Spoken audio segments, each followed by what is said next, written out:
When my wife, Emma, told me she needed to find herself, I didn't know how to respond. We'd been married for 7 years, through highs, lows, and quiet days that blurred together. She said she felt lost, like she'd become someone she didn't recognize. I offered counseling, a trip, even time apart in the same house. But she said she needed distance, real distance, to breathe again. And so, one morning, she packed her bags, kissed me on the cheek like a stranger, and left. For the first few weeks, I waited for her messages, half hoping she'd call to say she missed me. But her texts were short and emotionless. "I'm okay. Just focusing on myself. Please understand." I told myself she'd come back once she realized life wasn't about chasing something undefined. I didn't argue, didn't beg. I just waited. But waiting slowly turned into a kind of quiet grief that settled deep inside me. Everywhere I looked reminded me of her, the half-empty closet, her favorite mug, the framed picture from our honeymoon. I tried to keep busy, working late, joining a local gym, even volunteering at a community center. That's where I met Lily. She was one of the coordinators, calm, confident, and grounded. The kind of person who didn't talk about finding herself, because she already knew who she was. At first, I didn't see her as anything more than a friend. We'd share coffee breaks, talk about books, music, and the strange way life tests people. She listened without judgment, and when she laughed, it wasn't forced, it came from somewhere real. Slowly, her presence filled the empty spaces Emma had left behind. Months passed. I stopped checking my phone for messages that never came.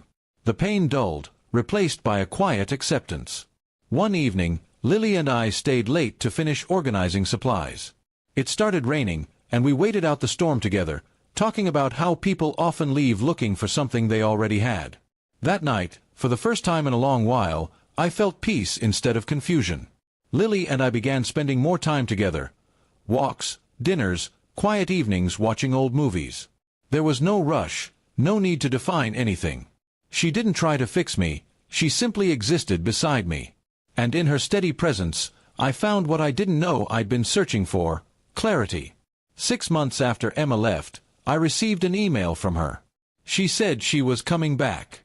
Her message was full of self-discovery quotes and apologies, claiming she'd found herself and now understood what she wanted. A part of me felt relief, but another part hesitated. I didn't know if there was still space for her in the life I was now living. When she arrived, she looked different, lighter somehow, with new clothes and a new haircut. She hugged me as if nothing had happened. "I'm ready to start again," she said confidently. But as she looked around the house, she noticed subtle changes: Lily's books on the table, a photo frame with us at the community center, a second coffee cup in the kitchen. Her smile faltered. "Who's Lily?" she asked, her voice trembling slightly. I didn't hide it. "She's someone who didn't have to leave to understand herself," I said quietly. Emma's eyes widened, confusion and hurt flooding in. "So you moved on?" "I waited," I replied. "For months, I waited for the woman who promised forever. But you left to find yourself. And while you were gone, I realized I didn't lose myself, I lost someone who didn't know what she wanted." Tears filled her eyes. "I thought you'd understand," she whispered. "I just needed time." I shook my head gently. And I needed someone who didn't run when things got hard. She looked around the home she once knew, her confidence fading into silence.